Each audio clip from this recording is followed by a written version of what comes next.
My girlfriend told her friends. He thinks he's my boyfriend, but he's really just my bill payer. While I was in the next room, I walked in, smiled, and said, "Bill payer is clocking out." Left my key on the counter. Her friends watched her panic in real time. All right, Reddit, buckle up.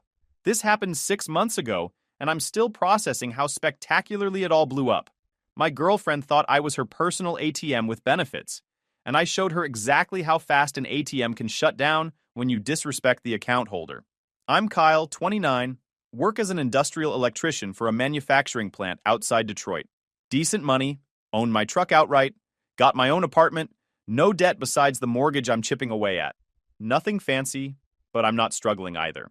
I work rotating shifts, which means some weeks I'm home during the day, other weeks I'm pulling nights. It's not glamorous, but it pays well, and gives me enough free time to actually have a life. The job itself is pretty solid. I work with heavy machinery, install and maintain electrical systems for production lines, troubleshoot equipment failures, and basically keep a multi-million-dollar operation running smoothly. It requires constant training, safety certifications that I have to renew every year, and dealing with high-voltage systems that could absolutely kill you if you screw up. But it pays around $75,000 a year with overtime, which in Detroit is enough to own your own place and live comfortably. My apartment is a two-bedroom about 20 minutes from the plant. Nothing crazy fancy, but it's mine. Bought it 3 years ago when the market was decent, been paying it down steadily ever since.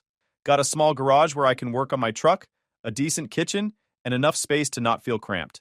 The building's quiet, neighbors mind their business, and I've got a parking spot right near the entrance. Perfect setup for a single guy with a stable job. Been with Rachel for about 2 years. Met her at a mutual friend's birthday party, where she was complaining about her car making weird noises. I offered to take a look the next day, fixed her alternator for free, and she insisted on buying me dinner as a thank you. One dinner turned into weekly dates. Weekly dates turned into spending most nights together, and eventually I gave her a key to my place about 8 months ago. Looking back, giving her that key was probably when things started going downhill fast. Having unrestricted access to my place seemed to flip some kind of switch in her brain, where my apartment became her apartment, my money became our money, and my life became something she could control. Big mistake. Huge. Rachel worked retail management at one of those boutique clothing stores in the mall. The kind where a t-shirt costs $80 and they call it curated fashion. She made okay money, but nothing close to what I pulled in, which became a problem I didn't see coming until it was too late. Her job was basically standing around folding expensive clothes, managing a team of part-timers who couldn't care less about the job, and dealing with entitled customers who thought dropping $200 on jeans made them royalty. She'd come home complaining about her boss, her coworkers, the customers, the corporate policies, everything. But she refused to look for something better, because this job had flexibility and wasn't too demanding. Translation, she could spend half her shift on her phone and nobody really cared as long as the clothes got folded. The first few months were great. She'd come over after her shifts, we'd cook together, watch movies, talk about our days. Normal relationship stuff. She seemed to appreciate that I had my life together, that I wasn't some deadbeat living in my mom's basement playing video games until 3 a.m. But somewhere around the 6-month mark, things started shifting. Little comments here and there. Nothing big enough to fight about, but enough to make me notice. Like the time we were at Target, and I grabbed the store brand pasta instead of the name brand. She made this face and said, "Really? You can't spring for the good stuff?" I laughed it off and explained that pasta is pasta, but she got weirdly quiet for the rest of the shopping trip. Pouted in the car like I'd personally insulted her by choosing to save $3 on noodles. Or when my buddy Chris invited us to his lake house for the weekend, and Rachel spent the entire drive complaining that we should have rented a place in the Bahamas instead. I reminded her that not everyone has Bahamas money, and she hit me with, "Well, maybe you should work on that." Work on that? Like I was deliberately choosing to not be rich out of spite. Then there was the time we went to dinner at this mid-range Italian place I really liked. Good food, reasonable prices, nothing fancy but solid. Rachel spent the whole meal comparing it to some expensive restaurant her coworker had gone to the week before. Brittany said the lobster ravioli at Giovanni's was amazing. We should go there instead next time. That place costs like $50 a plate, I said. So? We can afford it. We. Like her retail salary was contributing anything to this theoretical dinner budget, the financial dynamic started getting uncomfortable. She'd suggest expensive restaurants and get annoyed when I'd counter with cheaper alternatives. She'd mention vacation destinations that cost more than my monthly mortgage. She started making comments about her friends' boyfriends who had better jobs, or nicer apartments. I work with high-voltage electrical systems. One wrong move and I'm not going home. My job requires constant focus, safety certifications, and dealing with equipment that could literally kill someone. But according to Rachel, it wasn't impressive because I didn't wear a suit to work. Meanwhile, she's folding overpriced jeans for a living, but somehow I'm the one who needs to step up my career game. Things really ramped up when I started covering more of her expenses. It happened gradually, the way these things always do. She'd forget her wallet when we went out. Her car payment would be late, and she'd ask to borrow money. Her rent would be tight that month, and could I help out just this once? Just this once turned into every single month. The first time she asked to borrow money, it was $200 for her car insurance that she'd forgotten was due. Seemed reasonable. People forget bills sometimes, right? She promised she'd pay me back on her next payday. She didn't. Then it was $400 for rent because her roommate had bailed on her share. Again, seemed like a legitimate emergency. She swore she'd have it back to me within 2 weeks. Never saw that money again either. By the time we hit the 1-year mark, I was basically subsidizing her entire lifestyle. Her rent, her car payment, her groceries, her gas, her nights out with friends. She'd dress it up in different ways to make it seem less obvious. Can you get dinner tonight? I'll get it next time. Next time never came. My credit card is maxed out. Can you cover this and I'll pay you back? The payback never materialized. I started keeping a mental tally after the 6-month mark, just out of morbid curiosity. Average month?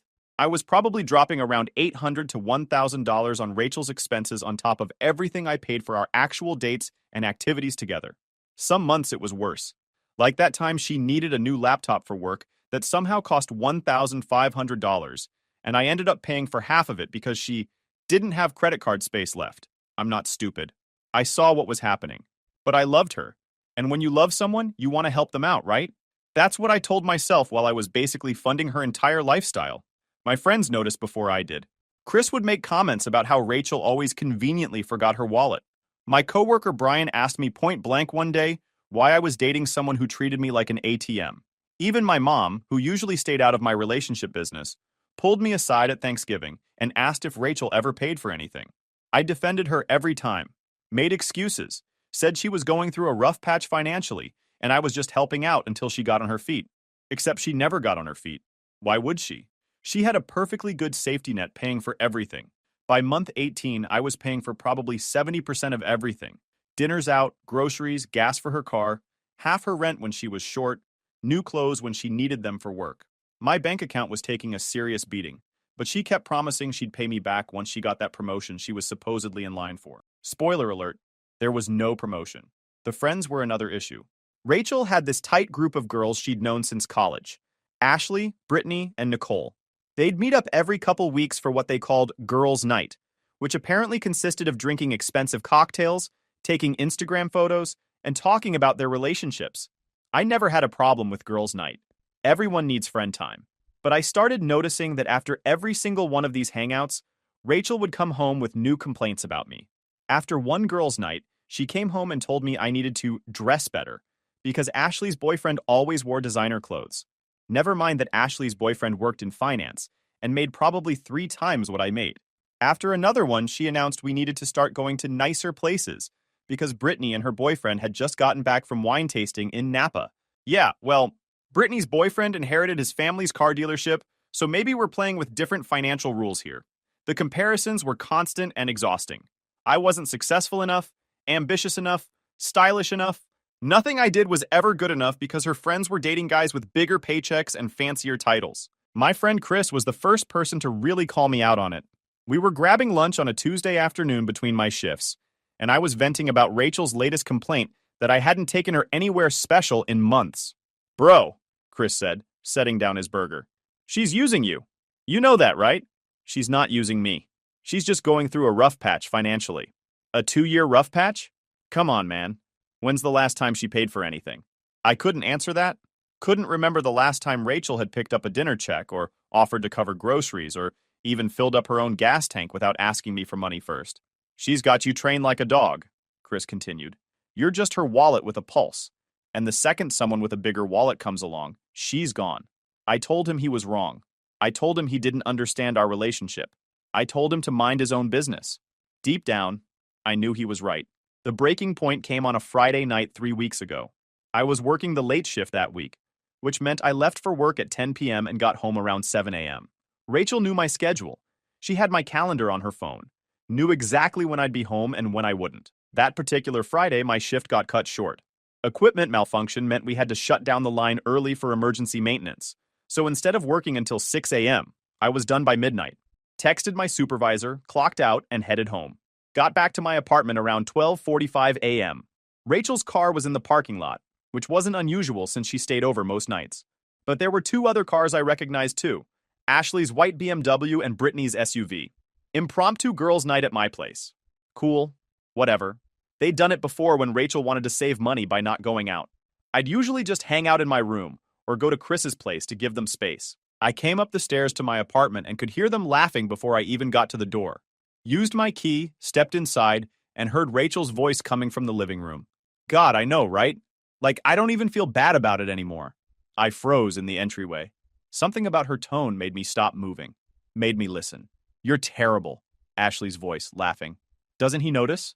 Oh, he notices, Rachel said. He just doesn't do anything about it. It's actually kind of pathetic. More laughing. I stood there in my work boots and high-vis vest, listening to my girlfriend trash talk me in my own apartment. I'm just saying, the second you find someone better, you need to jump ship, Brittany chimed in. You're too hot to be slumming it with an electrician. Slumming it. Like what I do for a living is something to be embarrassed about. I mean, he's useful for now, Rachel said. And then she dropped the line that ended everything. He thinks he's my boyfriend, but he's really just my bill payer. It's honestly hilarious how he just hands over money whenever I ask. The other girls absolutely lost it, cackling like it was the funniest thing they'd ever heard. You're evil, Nicole said through her laughter. Does he have any idea? Of course not. He's too busy working his little blue-collar job and trying to make me happy. It's actually kind of sweet how hard he tries. Sweet? Girl, that's tragic, Ashley said. But hey, use him while you can. Free rent, free food, free everything. Not a bad deal. Exactly, Rachel agreed. I'm just riding this out until someone better comes along. Why waste my own money when I can waste his? I stood there for maybe 10 seconds, processing what I'd just heard. 2 years. 2 years of relationship. And to her I was just a convenience. A walking ATM, a bill payer. You know what the wildest part is? I wasn't even angry. Not at first. I was just done. Completely and totally done. Like a switch flipped in my brain, and every ounce of care I'd had for this girl just evaporated. I'd been disrespected before, had bosses who talked down to me, had customers who treated me like I was beneath them because I worked with my hands. But I'd never had someone I loved, someone I'd supported and cared for, reduce me to nothing more than a funding source. That's when I made my decision. No yelling, no drama, no big confrontation where I air out all my feelings and give her a chance to manipulate me into staying. Just a clean surgical cut. I pulled out my phone and texted my landlord. Hey man, need to change the locks on my apartment ASAP. Had a key stolen. Can you get someone out here this weekend? I'll pay the rush fee. He texted back within minutes. Locksmith buddy owes me a favor. Can have him there Saturday morning. $200 rush fee, okay? Perfect. Thanks. Next text went to Chris. You free tomorrow? Need help moving some stuff? Always. What's up? Tell you tomorrow. Then I walked into my living room with the calmest smile I could manage. All four of them looked up at once. Rachel's face went through about 6 different emotions in 2 seconds. Surprise, confusion, guilt, fear, and then this weird attempt at innocence. Kyle, oh my God, you're home early. We were just having a girls' night, I hope that's okay. Ashley and Brittany looked uncomfortable, probably wondering how long I'd been standing there. Nicole at least had the decency to look embarrassed. I just stood there, looking at Rachel, the girl I'd been supporting for nearly 2 years. The girl who'd been draining my bank account while laughing about it with her friends. The girl who saw me as nothing more than a convenient paycheck. Bill payer is clocking out, I said. Calm, casual. Like I was announcing I was going to grab milk from the store. Her face went white. What? I pulled out my apartment key, the one I'd given her 8 months ago when things were still good, and set it on the coffee table in front of her. Didn't throw it. Didn't slam it down. Just placed it there, nice and gentle. I'm assuming you heard, Rachel started. Every word, I interrupted. And honestly, I'm grateful. Saved me from wasting any more time on someone who sees me as a walking wallet. Kyle, wait, let me explain. Nothing to explain. You laid it out pretty clearly. I'm just your bill payer, right? Someone to use until someone better comes along? Yeah, I heard that part too. Ashley tried to disappear into the couch cushions. Brittany suddenly found her phone very interesting. Nicole looked like she wanted to melt into the floor. You weren't supposed to. I didn't mean. Rachel was stammering now, standing up, trying to figure out how to spin this. Save it, I said. I want you out of my apartment in the next 30 minutes. Take whatever's yours. Leave the key. We're done. You're being ridiculous. We can talk about this. Nope. We're way past talking. I heard exactly what you think of me. And honestly, I'm good. You're free to go find that someone better you mentioned. Good luck with that. Where am I supposed to go? It's almost 1 a.m. I looked at her friends, still sitting on my couch like statues. I'm sure one of these ladies can help you out. They seemed pretty entertained by the whole bill payer situation, so maybe one of them can pay for your Uber. The panic was setting in now. Real, actual panic. Kyle, please, I was just venting. Girls say stupid things when they're together. It didn't mean anything. It meant everything. 30 minutes. Clock's ticking. I walked into my bedroom, shut the door, and immediately started texting. First to my bank, using their app to remove Rachel's name from my Venmo contacts and block her from requesting money. Then to the few subscription services I'd been paying for her. Streaming accounts, meal kit delivery, the premium gym membership she just had to have. Canceled. All of it. Felt better with every confirmation email. I could hear muffled arguing in the living room. Rachel was clearly freaking out, and her friends were probably trying to figure out how to salvage the situation. Not my problem anymore. Exactly 28 minutes later, I heard my front door close. Peeked out to make sure they were really gone. And yep, apartment was empty, except for the key sitting on my coffee table exactly where I'd left it. Picked it up, pocketed it, and texted Chris. Change of plans. Can you come over tonight instead? Need to celebrate. This is about Rachel, isn't it? Oh yeah. Be there in 15. I'm bringing the good pizza. Chris showed up with 2 large pizzas, garlic bread, and the biggest grin I'd ever seen. Dude, I'm not gonna lie. I've been waiting for this day since you introduced me to her. Why didn't you say something? I did say something. Multiple times. You just weren't ready to hear it. Fair point. We spent that night eating pizza and going through my bank statements from the past 2 years. It was brutal. Rent money I'd loaned her. $8,400. Dinners and dates I'd paid for.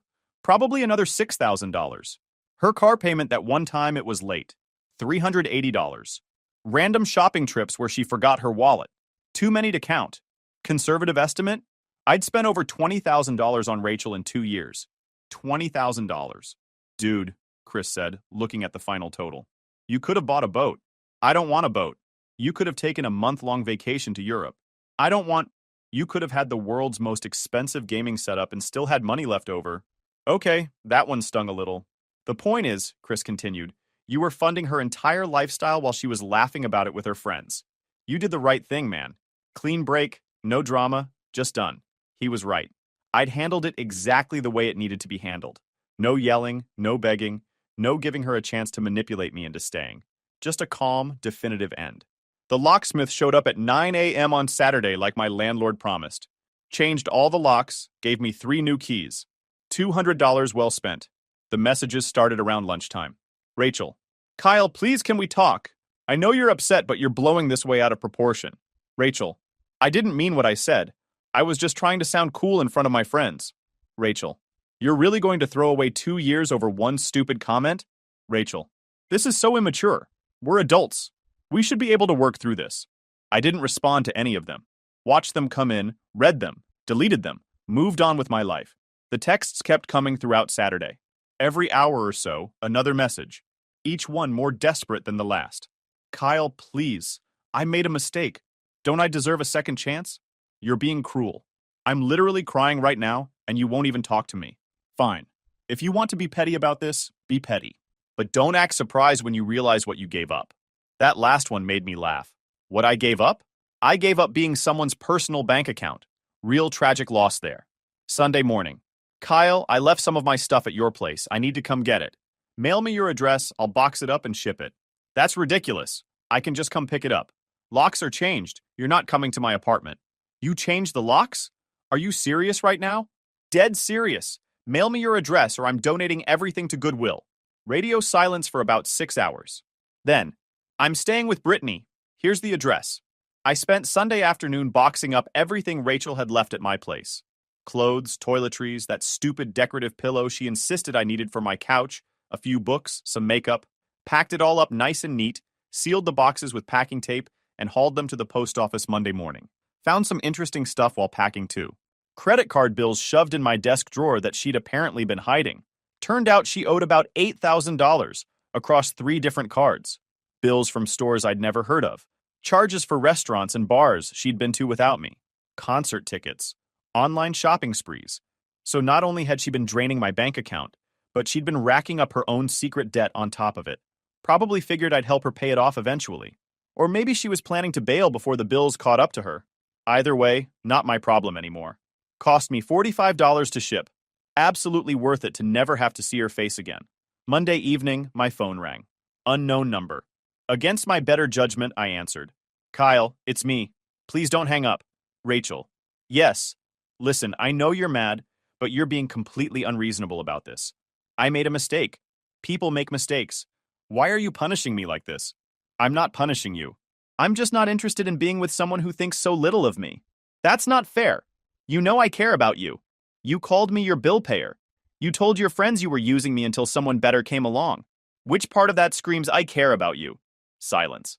She literally had no response to that. You're twisting my words, she finally said, voice getting shrill. I was venting to my friends. Girls talk like that sometimes. It doesn't mean anything. It meant everything. It meant exactly what you think of me. You laid it all out perfectly. But I didn't think you'd hear it. If you'd known I was listening, you would have lied better. That's the problem, Rachel. You're not sorry about what you said. You're sorry you got caught saying it. More silence. I could hear her breathing on the other end, probably trying to figure out which manipulation tactic to try next. I love you, she said quietly. I know I screwed up, but I do love you. Doesn't that count for something? No, it really doesn't. Love isn't just words, Rachel. It's actions. And your actions have been pretty clear for the past 2 years. So that's it? We're just done? You won't even give me a chance to make this right? That's it. We're done. Lose my number. I hung up and blocked the number. Felt good. Felt really, really good. The next few days were quiet.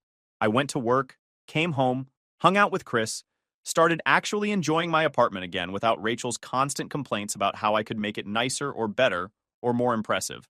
Started cooking actual meals for myself instead of constantly eating out at expensive restaurants she wanted to try. Realized I'd forgotten how much I actually enjoyed cooking when I wasn't doing it to please someone else.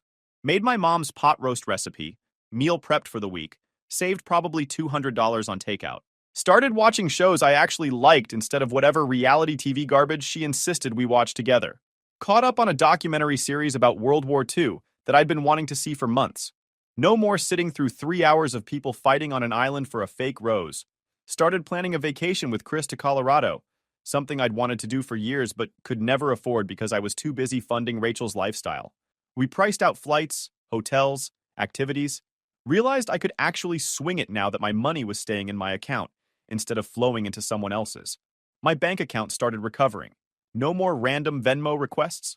No more emergency loans. No more covering her rent when she was short. Just my money staying in my account, growing the way it was supposed to. Checked my balance on Thursday and nearly did a double take. For the first time in probably 18 months, I actually had money left over at the end of the pay period. Not a huge amount, but enough to make me realize just how much I'd been hemorrhaging on Rachel. Did some quick math. If I'd been spending an average of $900 a month on her expenses for the past 2 years, that was $21,600. $21,600 on someone who saw me as a convenience, a bill payer, a temporary solution until something better came along. I could have had a down payment for a new truck, could have taken 3 or 4 real vacations, could have maxed out my retirement contributions and still had money left over. Instead, I'd funded the lifestyle of someone who'd been laughing at me behind my back for being stupid enough to do it. Wednesday afternoon, I got a message from Ashley. Yeah, one of the friends who'd been there that night.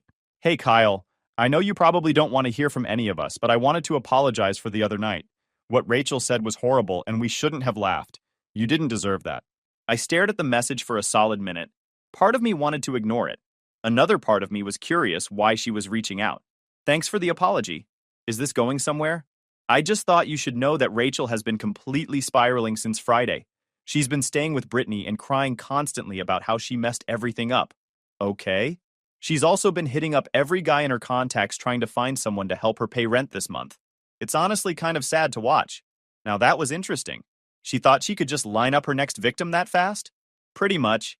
Except nobody wants to deal with her drama. Word got around about what happened and most guys are staying clear. She burned you pretty bad, and people noticed. Good. Let her reputation take the hit it deserved.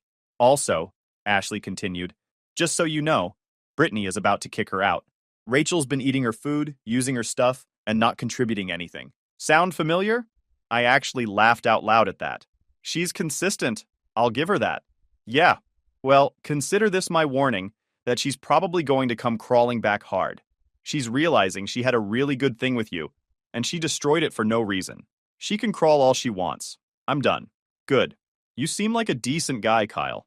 You deserve better than someone who treats you like an ATM. That was the last I heard from Ashley. Nice of her to reach out, I guess, but it didn't change anything.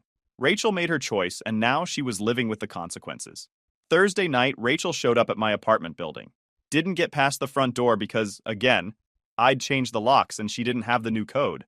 But she stood down there pressing my buzzer for a solid 20 minutes while I ignored it. Eventually, she gave up and left. Peace and quiet restored. Friday brought the desperate messages. Kyle, I'm begging you, please give me another chance. I was stupid and horrible and I don't deserve your forgiveness, but I'm asking for it anyway. I love you. I know I didn't show it, but I do love you. Please don't give up on us. I'll pay you back for everything. Every penny, I promise. Just please talk to me. Every message went unanswered. I was done engaging, done explaining, done justifying my decision to someone who'd spent 2 years treating me like garbage. Saturday afternoon, Chris and I went to look at motorcycles. Something I'd wanted to do for years but never could, because Rachel hated bikes and thought they were dangerous. Now I could do whatever the hell I wanted with my money. Ended up putting a deposit down on a used Harley Sportster. Beautiful bike, great condition, within my budget now that I wasn't supporting a full-grown adult who should have been supporting herself. Chris took a picture of me sitting on it, posted it with the caption, "New bike, new life, no regrets." Got about 50 likes within an hour, and 3 comments from mutual friends saying some variation of, "Good for you, man." One of those comments was from Rachel. "Really? You're buying a motorcycle? You told me you couldn't afford one." I didn't respond, but Chris sure did. He can afford lots of things now that he's not paying for someone else's entire existence. Rachel deleted her comment within minutes. Too late. The damage was done and everyone could see it.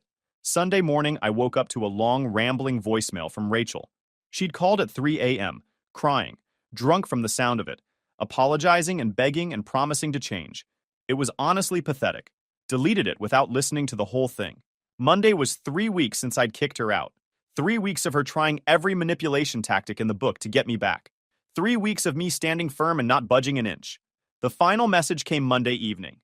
Fine, you win. I get it. You're never going to forgive me. I just want you to know that you're making a huge mistake. We were good together, and you're throwing it all away because of one bad night. Hope you're happy with your decision. I was. I really, really was. Blocked her number. Blocked her on social media. Blocked her friends. Blocked anyone who might try to play messenger. Clean break. No looking back. Work was going great. My supervisor pulled me aside Tuesday afternoon and told me I'd been nominated for a safety award for my handling of an equipment malfunction that could have resulted in serious injuries. Came with a $2,000 bonus and recognition at the company meeting. $2,000 that was mine to keep, mine to spend, mine to save. Nobody's handout asking for it. Nobody making me feel guilty for not sharing it. Took Chris out for a nice dinner that weekend to celebrate. Steak, good beer, the works. He raised his glass and said, "To being appreciated for who you are, not what you can pay for." Amen to that. So when's the bike getting delivered? Next weekend. Want to go for a ride? Obviously. I've been waiting for you to pull the trigger on a bike since high school. Life was good. Really good. Better than it had been in probably a year. No more walking on eggshells around someone's moods. No more constant comparisons to other people's relationships. No more feeling like I wasn't good enough because I didn't wear a suit to work or make 6 figures or drive a luxury car. I was just me. Kyle. Regular guy with a regular job who worked hard and paid his bills and didn't deserve to be called someone's bill payer. About a month after the breakup, I ran into Nicole at the grocery store. She saw me, looked like she wanted to pretend she hadn't, but I was blocking the pasta aisle and she had nowhere to go. "Hey Kyle," she said quietly. "Nicole." Awkward silence while she pretended to be very interested in comparing different pasta brands. Look, she finally said, I just want to say I'm sorry for that night. What we said was cruel, and you didn't deserve it. Thanks. Rachel's still pretty messed up about everything, you know. She's back living with her parents and working 2 jobs to make rent. Good for her. She really does regret what she did. I looked at Nicole directly.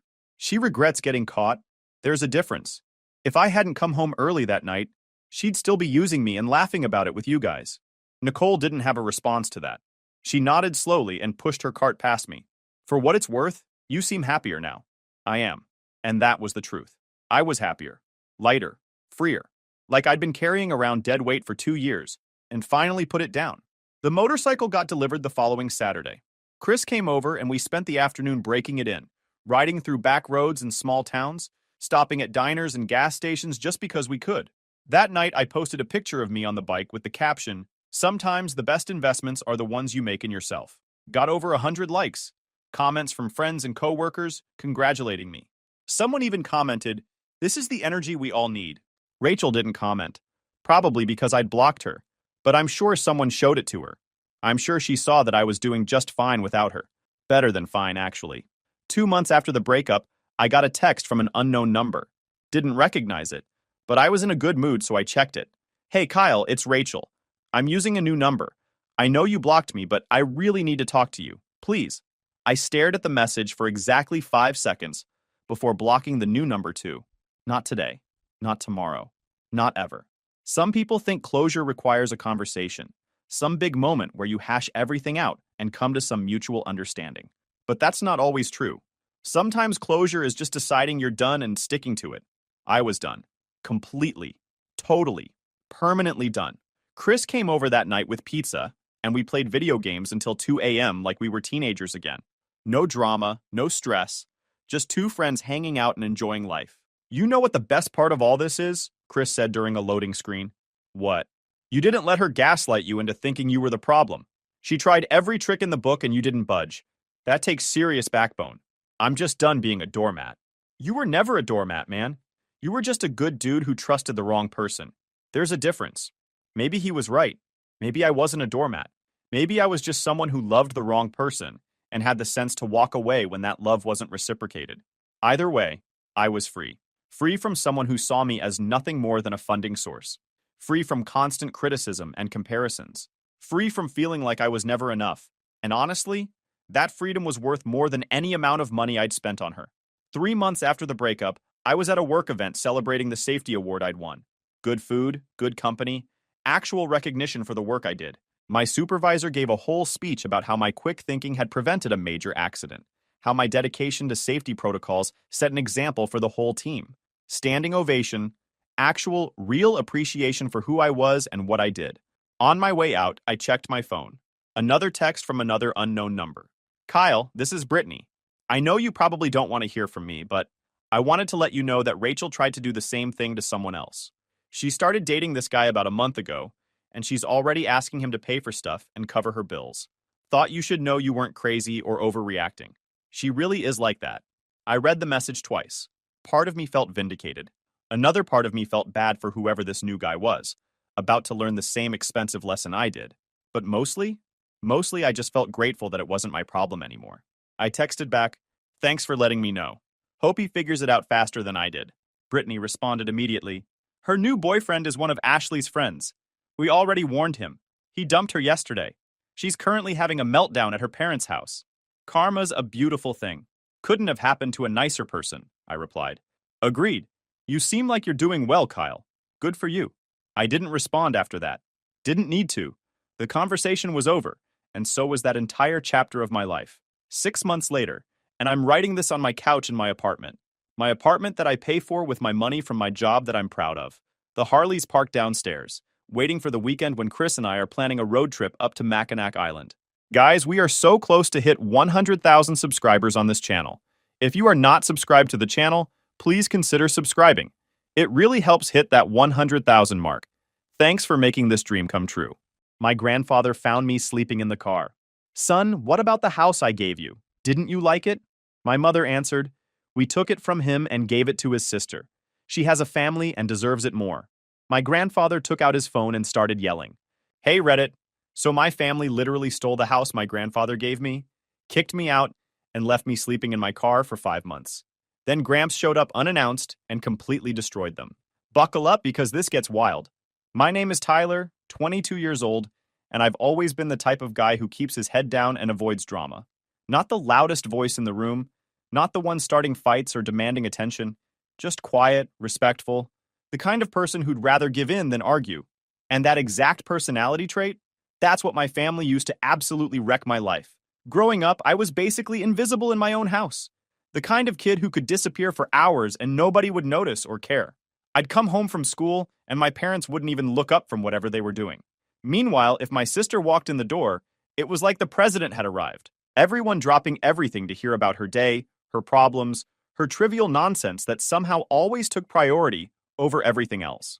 I have an older sister, Vanessa, who's 28. For as long as I can remember, she's been the golden child of our family. My parents, James and Linda, both in their early 50s, have treated her like she's the second coming. Everything in our household revolved around Vanessa. Her needs, her problems, her wants, her drama. It was always Vanessa this, Vanessa that. We have to help Vanessa. Meanwhile, I was just background noise. The favoritism wasn't even subtle. It was the kind of blatant preferential treatment that would make a sitcom writer say, "Tone it down, nobody will believe this." But it was my reality every single day. I'm talking about stuff that sounds made up, but I swear on everything it's all true. Let me paint you a picture of how bad it was. When Vanessa was in high school, she got a brand new car for her 16th birthday. Not a used Honda or something practical. A new car with the bow on top, whole 9 yards.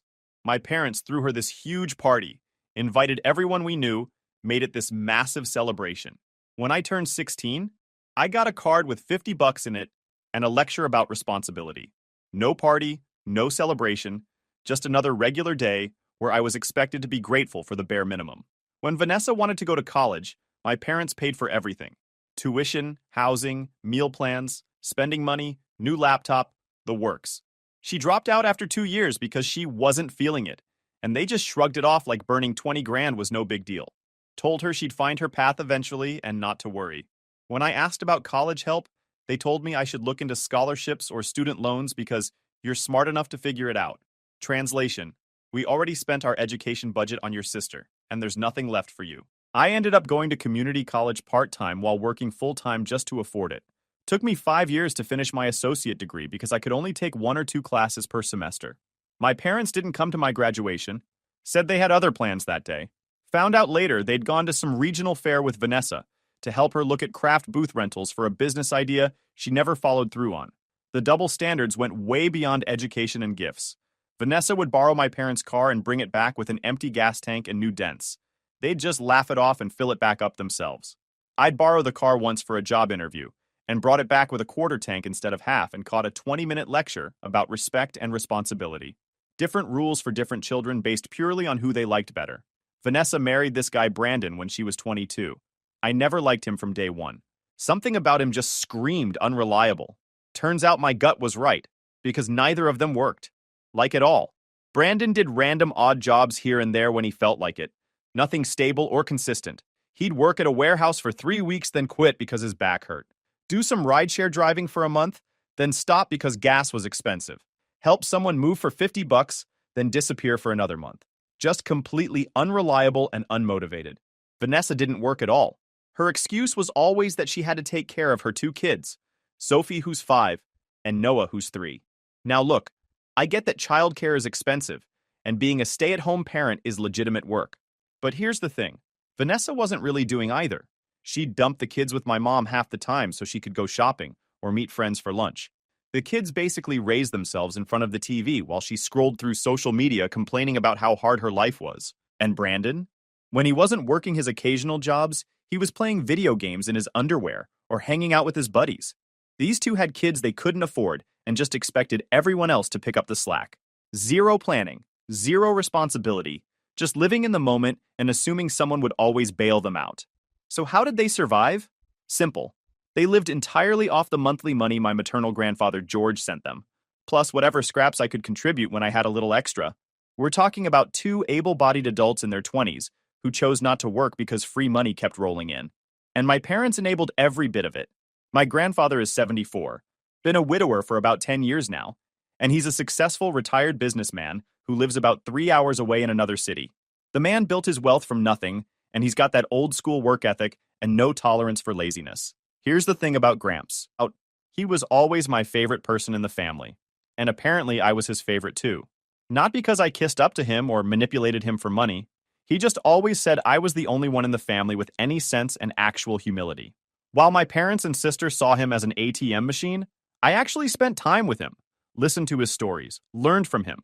I worked as an administrative assistant at this small company, making about $800 a month. Not exactly rolling in cash, but it was honest work and I was proud of it. The job was boring as hell. Filing paperwork, answering phones, scheduling appointments, basic data entry. Nothing glamorous. But I showed up on time every day, did my work properly, never called in sick unless I was actually dying. That kind of reliability meant something to me, even if nobody else noticed or cared. I paid my own expenses from that $800. Phone bill, car insurance, gas, my share of the grocery money when I still lived at home. Helped out at home when I could, even though technically I was the only one besides my parents actually contributing. And I saved whatever tiny amount was left over, usually between $50 and $100 a month if I was lucky, and nothing unexpected came up. Meanwhile, my parents constantly hounded Gramps for more money for Vanessa and her family. I'd overhear the phone calls.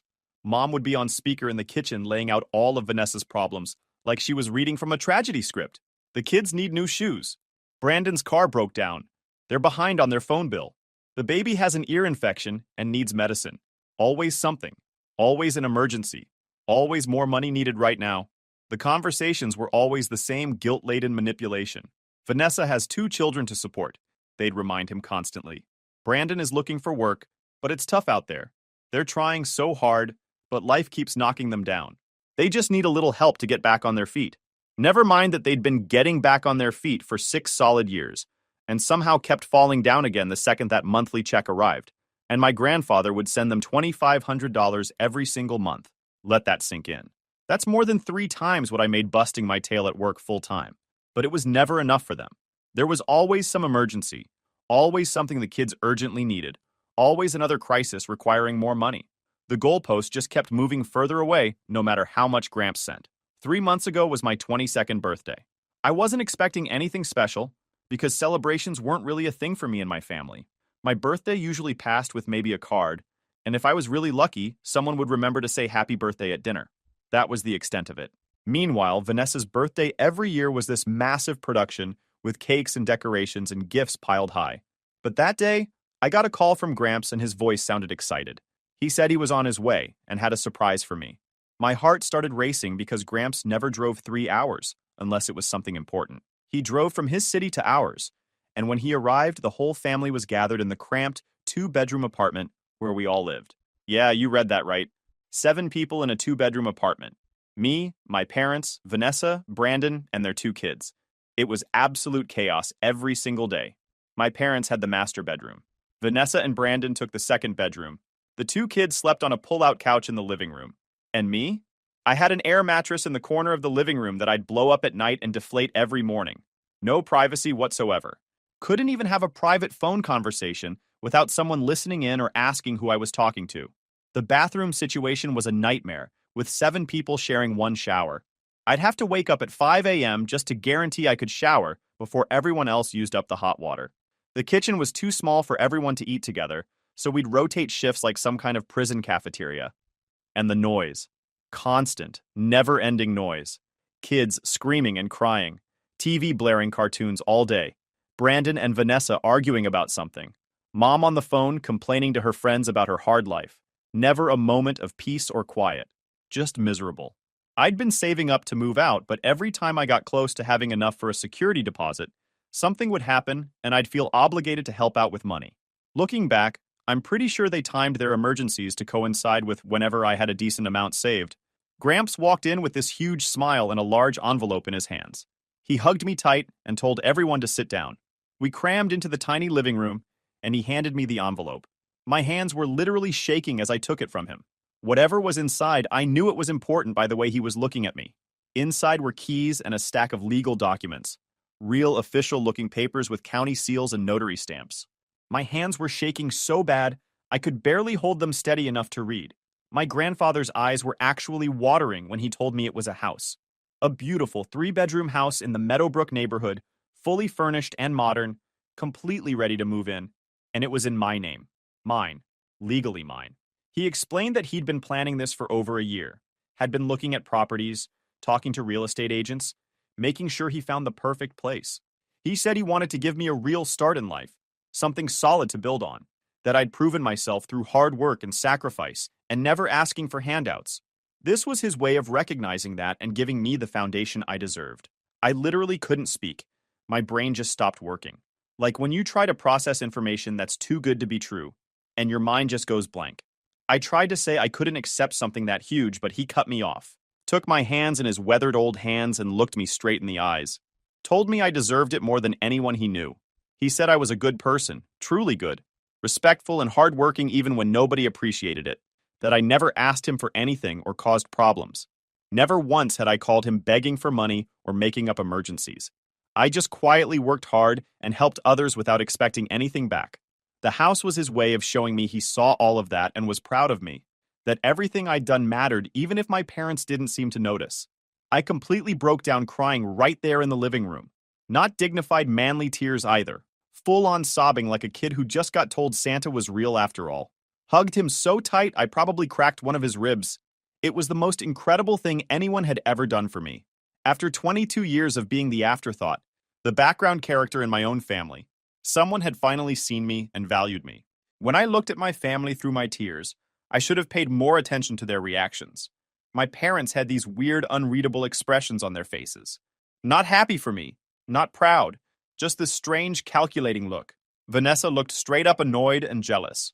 Her face had that pinched expression she always got when attention wasn't on her. Brandon was frowning, probably already running calculations in his head. But I was too overwhelmed with gratitude and emotion to care about any of that or think about what it might mean. The next day, Gramps took me to see the house before he drove back home. It was absolutely perfect. 3 real bedrooms with actual closet space. 2 full bathrooms. A modern kitchen with appliances that actually worked. Spacious living room, proper dining area, even a small garden in the back. Everything was furnished with good taste. Not fancy expensive stuff, but quality furniture that made it feel like a real home. Gramps hugged me one more time before he left. Told me to take care of it and enjoy it because I deserved it. I drove back to the apartment literally floating on cloud 9. For the first time in my entire life, I had something that was truly mine. My own space. A real future opening up in front of me. But that feeling lasted exactly as long as it took me to walk through the apartment door. My mom was waiting in the living room with this serious expression. Dad was next to her. Vanessa and Brandon were there too. All of them just sitting there like some kind of intervention setup. Mom said we needed to talk, and I said sure, still smiling like an idiot because I was so happy about the house. That's when Dad dropped the bomb. He said they'd been thinking and the house was too big for me. My smile died right there.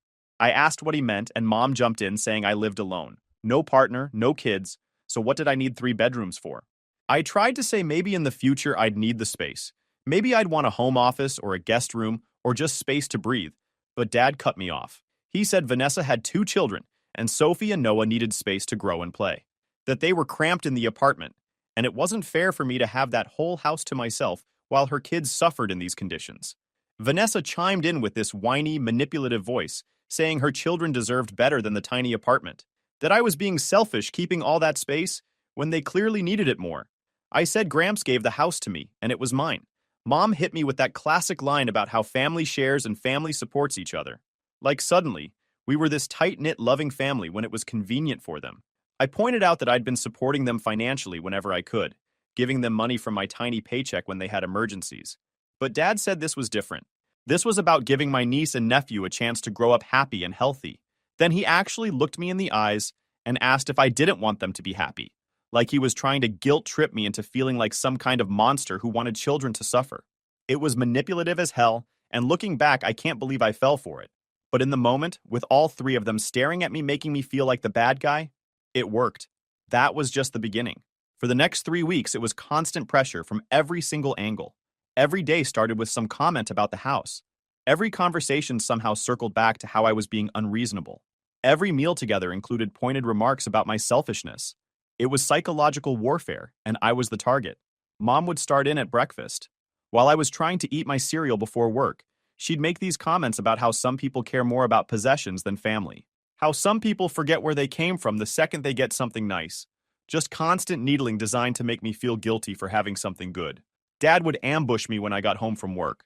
I'd barely walk through the door and he'd corner me with more arguments, talking about family values and how his father would be disappointed to see me acting this way. Ironic since Gramps specifically gave me the house and not them. But logic didn't matter in these conversations. Vanessa was the worst, though. She'd cry these fake tears and talk about how Sophie asked her why they couldn't have a nice house like Uncle Tyler. How Noah didn't understand why they had to sleep in the living room. She'd show me pictures of the kids looking sad, like that somehow proved they were suffering from my choices. The kids were fine. They were happy playing with their toys. But Vanessa would frame everything like they were living in some kind of Dickensian nightmare. Brandon mostly stayed quiet, but would occasionally add his 2 cents. Usually something about how a real man would put family first, or how he'd give up anything for his kids. Rich coming from a guy who barely worked and lived off handouts. But he'd say it with this knowing smirk, like he had me all figured out. It was constant, exhausting, overwhelming. They'd gang up on me. 3-on-1. Sometimes 4 when Brandon bothered to join in. I'd try to escape to my corner with the air mattress, but there was nowhere to go in that tiny apartment.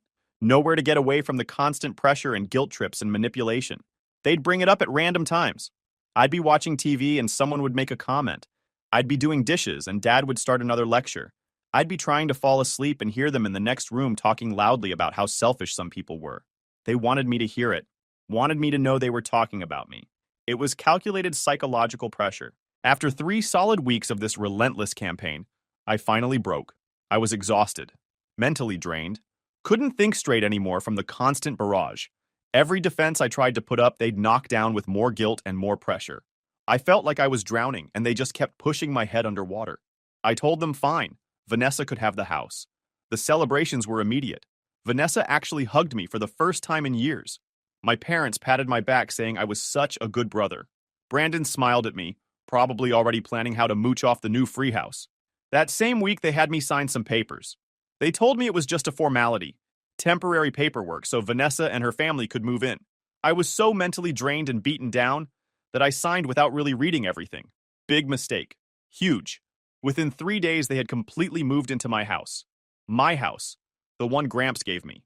I helped them move their stuff in because of course I did. I was still in that doormat mindset. When the last box was inside, Vanessa turned to me and said they needed time to settle in as a family. Alone. She said I should give them space for a few days. I drove back to the apartment figuring I'd stay there temporarily while they got settled. But when I walked in, my parents had this weird energy. Dad told me to sit down. He said since the apartment was originally rented for the family, and now Vanessa wasn't living there anymore, they couldn't afford to keep paying for it. They were moving to a smaller place. Just the 2 of them. I asked where I was supposed to live. Mom said I'd figure something out, that I was resourceful and young, that this was my chance to be independent. I asked about going back to the house, and Dad said that wouldn't work. Vanessa's family needed stability, and having me there would be disruptive. Brandon apparently felt uncomfortable with me around. Vanessa said the kids needed their space. That's when I realized what had actually happened. They hadn't just convinced me to let Vanessa borrow the house. They'd completely taken it from me. And now they were kicking me out of the apartment too. For the next 2 weeks, I bounced between a friend's couch and my car. My friend Chris tried to help, but his place was a studio apartment barely big enough for him. I'd crash on his couch for 2 or 3 nights until I felt like I was overstaying my welcome. Then I'd make some excuse about staying somewhere else and end up back in my car. Most nights I ended up sleeping in my beat-up old car, parked in random spots around town. I'd try to find quiet residential streets where cops wouldn't bother me. Sometimes I'd park in 24-hour store parking lots. Once I even slept in the parking garage of my office building after everyone left. Anywhere I could find that felt somewhat safe. The car became my entire world. I kept a gym bag with clean work clothes. Had a cooler for cheap food I'd buy from gas stations. Kept my important documents in a locked box under the passenger seat. Tried to make it work, but it was degrading and exhausting. You don't realize how much you need a home base until you don't have one. I kept working at my job, but it was rough. Really rough. My boss started noticing I looked tired all the time. I'd make excuses about not sleeping well or having allergies. Couldn't exactly admit I was living in my car because my family stole my house. That's not the kind of thing you admit at work without people looking at you differently. Showering became this whole ordeal. I'd go to a 24-hour gym when I could afford the day pass, which was $10 I really couldn't spare. Other days, I'd do the best I could with gas station bathrooms and wet wipes. Real glamorous. Nothing makes you feel lower than brushing your teeth over a gas station sink while truckers give you weird looks. Eating was another nightmare. No fridge meant I couldn't keep real food. I lived off protein bars, packaged snacks, whatever didn't need refrigeration. Lost about 15 pounds those first few weeks because I was too stressed to eat properly and couldn't afford much anyway. People at work asked if I was sick. I'd lie and say I was trying this new diet. The worst was trying to maintain any appearance of normalcy. Going to work every day pretending everything was fine. Smiling when coworkers asked how my weekend was. Making up stories about my day instead of admitting I'd spent the previous night folded up in my car, trying to sleep while some guy had a loud phone argument in the parking lot next to me. I drove past the house sometimes. My house. The house that was supposed to be mine. Couldn't help myself even though it hurt every single time. I'd see lights on inside, Brandon's car in the driveway, toys scattered in the yard. Sophie and Noah playing in the garden that should have been mine. Living the life that should have been mine. And I'd be sitting in my car with a stiff back and a growling stomach wondering how I let this happen. The worst part was my family had completely ghosted me. Not one phone call to check if I was okay. No texts asking where I was staying or if I needed anything. Nothing. Complete radio silence. They got what they wanted and I was disposable, useless now that they'd taken everything I had. 5 months of this. 5 long, miserable months sleeping in my car, showering at public facilities, eating garbage food to save whatever money I could. 5 months of feeling like the biggest idiot on the planet for letting them do this to me. 5 months of shame and regret and wondering if things would ever get better. Then one morning, everything changed. I'd gotten tired of moving around every night, so I started parking on the street right in front of the house. Call it pathetic, but some part of me wanted them to see me there, to feel some kind of guilt. Not that it worked. They'd see my car and just go about their day like I didn't exist. I was asleep in the driver's seat, uncomfortable as always, when I heard loud knocking on the window. Scared me half to death.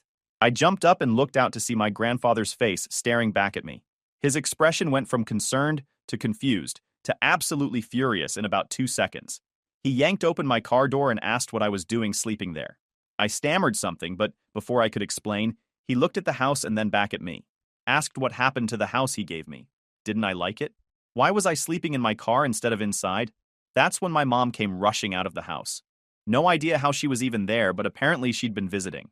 She saw Gramps and put on this fake surprised voice asking what he was doing there and that they didn't know he was coming. Gramps completely ignored her. Just kept staring at me, waiting for an answer. I tried to explain, but my voice cracked. He asked louder what happened to the house. Mom nervously approached and said she could explain. Gramps turned to her with this dangerous tone and told her to explain why his grandson was sleeping in a car in front of the house he'd given him. Mom actually swallowed hard before saying they took it from me and gave it to Vanessa. The silence after that was deafening. Gramps just whispered, "What?" like he couldn't believe what he'd heard. Mom kept rambling, trying to justify it. Said Vanessa had a family, had a husband and kids, deserved it more, that I was young and alone without a partner. What did I need such a big house for when I was just a failure who hadn't even started a family? Vanessa needed it more. I watched my grandfather's face go through about 5 different emotions. Disbelief, shock, rage, disgust, and finally pure fury. Without saying another word, he pulled out his phone and dialed a number. Mom asked nervously what he was doing. He spoke into the phone asking for a patrol car at this address immediately. Said there were people illegally occupying a property that was in his name and his grandson's name. Mom lost it. Started screaming that he couldn't do this, that children lived there. Gramps yelled back louder than I'd ever heard him that children shouldn't be living in a stolen house. He walked straight toward the front door, and Mom tried to block him, but he just pushed past her. He went inside shouting for everyone to get out right now. The screaming from inside was insane. Vanessa shrieking, Brandon stammering excuses, Dad trying to calm everything down, the kids crying because everyone was yelling. Gramps kept shouting that the house belonged to me, that he paid for it with his money and gave it to me, and absolutely nobody had the right to take it. Vanessa came out crying, saying her children needed this house. Gramps yelled back that her children needed parents who actually worked, not a stolen house.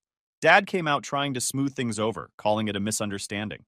Gramps turned on him with blazing eyes and asked how leaving his own son to sleep in a car on the street was a misunderstanding. Vanessa tried saying I agreed to give them the house. Gramps asked if they pressured me, manipulated me, took advantage of my nature. Nobody answered because the guilt was written all over their faces. 10 minutes later, 2 police cars showed up. Gramps showed the officers the original property deeds, with both our names clearly listed as owners. The cops reviewed everything, talked to my family, and finally told Vanessa and Brandon they had to vacate the property. Gave them 1 hour to grab their essential belongings. Mom started crying, saying they had nowhere to go. The officer, this older guy who looked like he'd seen everything, said firmly that wasn't the law's problem and told them to start packing. His partner, a younger woman, started taking notes and photos of the scene for their report. The next hour was complete chaos. Vanessa was sobbing dramatically while throwing clothes into suitcases, making sure everyone could hear how unfair this all was, how cruel, how she didn't deserve this. Brandon was muttering curses under his breath while hauling boxes and bags. Kept shooting me these dirty looks like somehow I was the villain in this situation. My parents were begging Gramps to reconsider, trying every manipulation tactic they'd perfected over the years. Dad tried the sympathy angle, talking about how they were getting older and couldn't handle this stress, how this would hurt their health. Gramps just stared at him with zero sympathy. Mom tried guilt, reminded him of all the years they'd cared for him when his wife died, how they'd been there for him.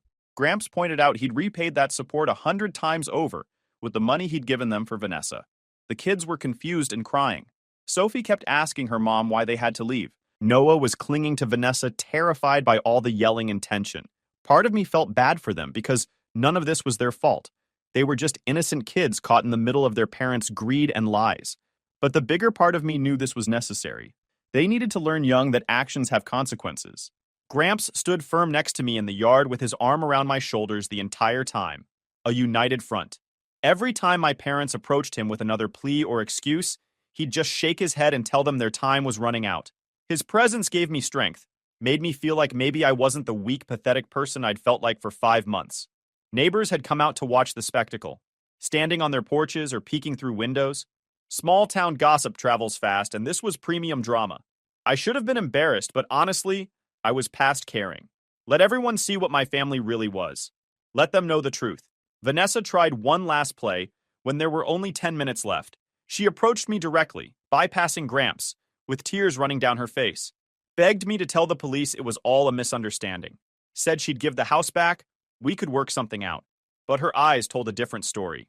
She was just trying to buy time, figure out another angle. If I called off the cops, she'd find a way to stay, and I'd be back to square one. I looked her right in the eyes and told her no. Simple as that. No explanation, no justification, just no. The look on her face was priceless. She'd never heard me stand up to her before, never seen me refuse anything. She actually stumbled back like I'd slapped her. Exactly 1 hour later, my family was on the sidewalk with their suitcases and bags piled around them. Vanessa was hysterical, makeup running down her face. My parents looked completely defeated, older somehow than they had an hour ago. Brandon was pacing back and forth, probably trying to figure out which friend's couch they could crash on. The kids were still crying, overwhelmed by everything happening. The police officers did one final check of the house to make sure they'd removed all essential items. Told them they could arrange a time to get the rest later, but for now, they needed to leave the property. One officer gave me his card and told me to call if my family tried to come back without permission. Suggested I might want to change the locks as soon as possible. Mom tried pleading one more time, asking him not to cut off the monthly support because the children needed to eat. Gramps looked at her with this expression of pure disappointment, said from that day forward they wouldn't receive a single cent more from him. The monthly money was over, the help was over, everything was over. Vanessa cried about the children, and he said coldly that the children were their parents' responsibility. He pointed at Vanessa and Brandon and told them to get jobs and work like I'd worked my entire life.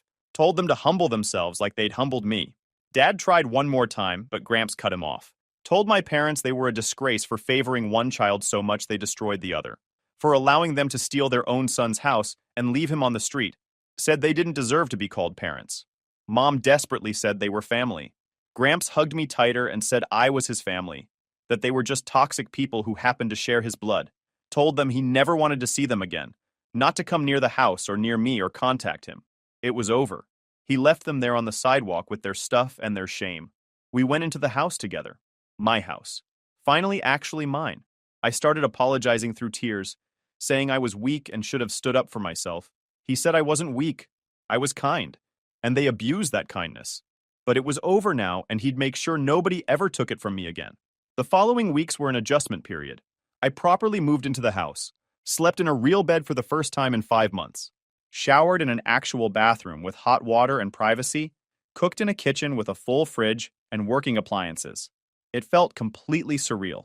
My family tried contacting me constantly. Phone calls, texts, emails, messages about how the children were hungry, how they couldn't afford rent, how Vanessa was suffering. 3 weeks after getting evicted, Mom sent me this long message. Said they made a terrible mistake, but we were family and I couldn't just leave them like this. Begged me to help them. For the first time in my life, I responded firmly. Told her no, that for years I'd helped them, given them my money and my understanding. And when I finally had something truly my own, they took it without remorse and left me on the street. Told them to get jobs like I always had. Then I blocked all their numbers. Gramps visited a week later to check on me. We had coffee in my living room and he asked how I felt. I told him honestly that I felt free for the first time in my life. He smiled with tears in his eyes and said that's exactly what he wanted to hear. The best part? About a month ago, I heard through a mutual family friend that Vanessa and Brandon both had to get actual jobs. Brandon works at a warehouse now doing manual labor, and Vanessa is waiting tables. My parents downsized to a tiny studio apartment. They're all struggling and learning what actual work feels like. Do I feel bad about it? Not even a little bit. They made their choices. They treated me like garbage, manipulated my kind nature, stole from me, and left me homeless. Now they're dealing with the consequences of their actions. That's not me being cruel. That's just reality catching up to them. The papers I signed? Turns out they'd basically forged documents claiming I was willingly transferring ownership. When Gramps showed the cops the real original deeds with both our names, it proved the whole thing was bogus. My family could have actually been charged with fraud, but Gramps decided the public humiliation and financial consequences were punishment enough. I agreed with him on that one. I changed my phone number and only gave the new one to Gramps and my actual friends. Nobody in my immediate family has any way to contact me now. Sometimes I wonder if they drive by the house, hoping to see me outside so they can try to guilt trip me again. But honestly, I don't even care anymore. They're dead to me. Guys, we are so close to hit 100,000 subscribers on this channel. If you are not subscribed to the channel, please consider subscribing. It really helps hit that 100,000 mark. Thanks for making this dream come true.